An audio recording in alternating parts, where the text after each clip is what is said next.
सोन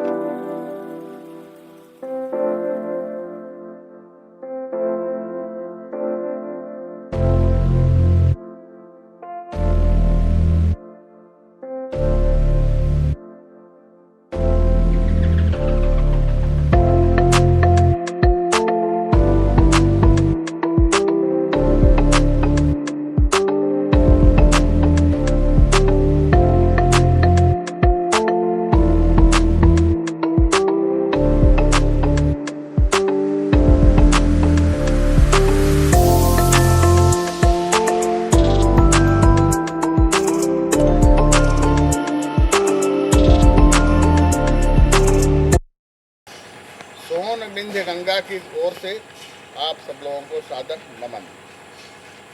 मैं सोनभद्र उत्तर प्रदेश के जनपद सोनभद्र के शिवद्वार के संग्रहालय के पास हूँ और शिवद्वार का संग्रहालय मूर्तिकला के संकलन के लिए निर्मित हुआ।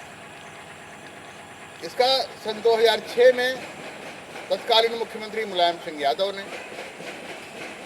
कई परियोजनाओं योजनाओं का शिलान्यास किया, उद्घाटन किया शिलापट्टों का। 2006 में नवगढ़ के पास भेड़ा फार्म पे, तो उसमें यह भी शामिल था। 2006 से बनना ये शुरू हुआ, 2010 तक बन के तैयार हुआ।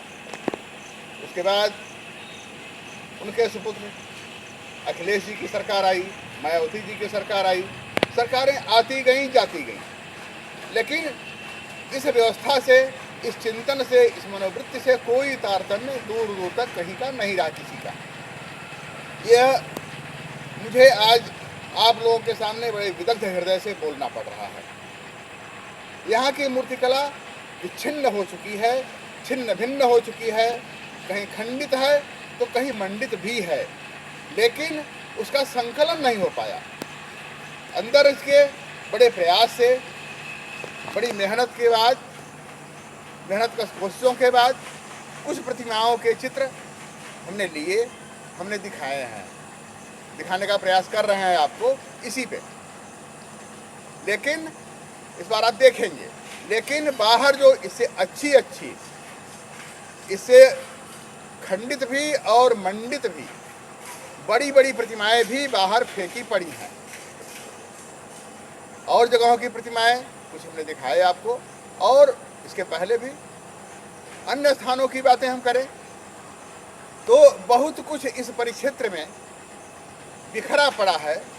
यहीं ठीक सटा हुआ सोढ़रीगढ़ दुर्ग है। सोढ़रीगढ़ दुर्ग में तमाम प्रतिमाएं बिखरी पड़ी हैं। तो बरकन्हरा से लेकर के खजुरी बर्दिया से लेते हुए पूरब और पश्चिम, ये तो उत्तर दक्षिण की बात की हमने, पूरब और पश्चिम में तमाम प्रतिमाएं बिखरी पड़ी हैं खंडित अवस्था में। कड़िया से भी मूर्तियों 10 वर्षों से 2010 में बन के तैयार हुआ ये, और 10 वर्षों से यह लगभग बंद ही है। जबकि मैंने पूर्व में कहा था, मैं उसकी पुनरावृत्ति फिर करना चाह रहा हूँ आपके स्मरण के लिए, कि 50 लाख रुपए संस्कृति मंत्रालय में उस समय, जब ये 2010 की बात है, संकलित थे, लेकिन वो आज करोड़ों में हो गए हैं। फिर भी यहाँ पे न किसी की ड्यूटी है, न कोई तैनात है, न कोई पुरातत्व कर्मी है। एक पुरातत्व कर्मी बनारस में रहते हैं, काशी में, और निदेशालय में लखनऊ में है, कुछ दिल्ली तक पहुँच गए, लेकिन लखनऊ से प्रमोट करके दिल्ली तक पहुँच गए, लेकिन इस पर जरा सा भी ध्यान नहीं। यह बात जरूर हैरत अंगेज है, अचंभित करने वाली है, और आप सब लोगों को, हमको मन से दुखी करने वाली है कि जिसने यहाँ की प्रतिमाओं पर या पुरातात्विक संपदाओं के पत्थर के बने कुल्हाड़ी, हथियार, औजार को शोध करके उपाधि प्राप्त की और पुरातत्व के निदेशक बने, उन्होंने भी कुछ इस पर ध्यान नहीं दिया आज तक। निदेशक बनने के बाद केवल एक डिग्री मिली और वो भी भूले रह गए। तो इस तरह की स्थितियाँ यहाँ पे तब से लेकर के, ये लगभग मैं 5 दशक तक की बात कर रहा हूँ बीच में आपसे, लेकिन उस समय से लोढ़ा, उखली, कुल्हाड़ी, पत्थर के बने हुए औजार, हथियार, उस समय के कटार पत्थरों के, जब आदि मानव यहाँ पे रहा करते थे तब से लेकर के सभ्यता का विकास हुआ, तब से लेते हुए ये सब बिखरे पड़े रहे। लेकिन उस पर शोध करके लोग ऊपर तक तो पहुंचे, लेकिन यहाँ मूल स्थान पर कोई भी प्रबंध नहीं किया गया। आज ये मूर्तिकला छिन्न भिन्न है, कहीं पेड़ के नीचे, कहीं डांड मेड़ में, कहीं खेत क्यारी में बिखरी पड़ी है। तो कोई अपने घर उठा ले जाता है, तो कोई कहीं उसको पहुंचा देता है। मैं किसी और शब्दावली का प्रयोग नहीं करना चाहूँगा, लेकिन ये मूर्तिकला कहाँ कहाँ पे चली गई मैं कह नहीं सकता, बयान नहीं कर पाऊँगा। यहीं पे देखें आप, कुछ दृश्य आपको ऐसे ही मिलेंगे। दीवारें बनी हैं, दीवारों में प्राचीन मूर्तिकलाएं, बीच में पत्थर को मान करके उसको जड़ दी गई हैं, तो उसकी दीवारें हैं। वो अपनी दीवार के लिए उसका प्रयोग कर लिए कि हमें पत्थर, ढोका, ईंट का इस्तेमाल न करना पड़े। लेकिन उस मूर्तिकला के प्रति उनकी मनोदशा क्या रही और शासन प्रशासन की मनोदशा क्या रही कि आज तक इस तरह से सरकारें आई, जाती रहीं, बदलती रहीं। ये तो समय का कालखंड है, कुर्सी की बात है, कुर्सी मिलती है, जाती है। लेकिन आदिम सभ्यता के साक्षी इस बेलन घाटी, सोन और बेलन के बीच विंध्य की पर्वत श्रेणी, आपके कैमूर घाटी से लेते हुए विंध्याचल तक की जो स्थितियां हैं, और ये स्थितियां आगे बढ़ती पूरब की तरफ भभुआ और रोहतास तक पहुंच गई हैं।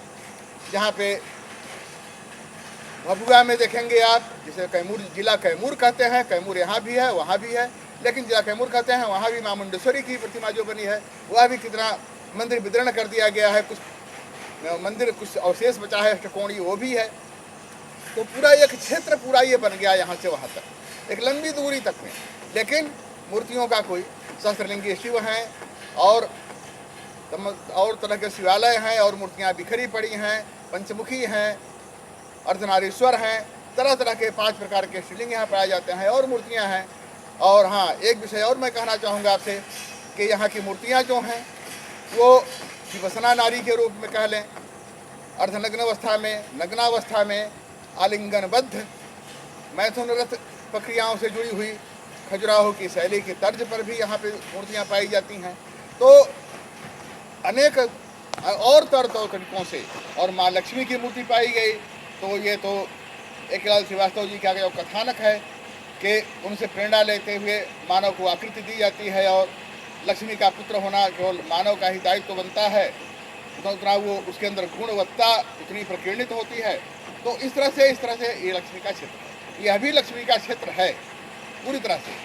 लेकिन आज यहाँ अभी तो चारों तरफ धान की रोपाई हुई है, मूर्ति दिख नहीं पाई। यहीं बगल में आप देखें तो खजुरी, जहाँ कई विष्णु प्रतिमा पहले दिखाई जा चुकी है आपको, वहीं बाराह हैं, बाराह के सर पे नारी सवार हैं, वो देखें आप। और शिवलिंग अलग अलग रूप में हैं, नृसिंह भगवान अलग अलग रूप में हैं। तो इस तरह से तमाम प्रतिमाएं इस तरह की हैं जिनसे हम बहुत सारी अतीत की यादों को सीख ले सकते हैं, सबक ले सकते हैं, और उनसे प्रभावित होकर आगे इस दिशा में बढ़ा जा सकता है। बड़ी आवश्यकता है शासन प्रशासन, पुरातत्व विभाग खास तौर पुरातत्व विभाग को कि यहाँ पे उत्खनन कराए और यहाँ पर मूर्तियों का संकलन करके कायदे से नियमानुसार उनका संकलन और उनकी देख रेख, उनकी सुरक्षा संरक्षा का दायित्व ले। ये शासन प्रशासन से हमारा करबद्ध अनुरोध है। साथ ही आप सब लोगों को प्रणाम।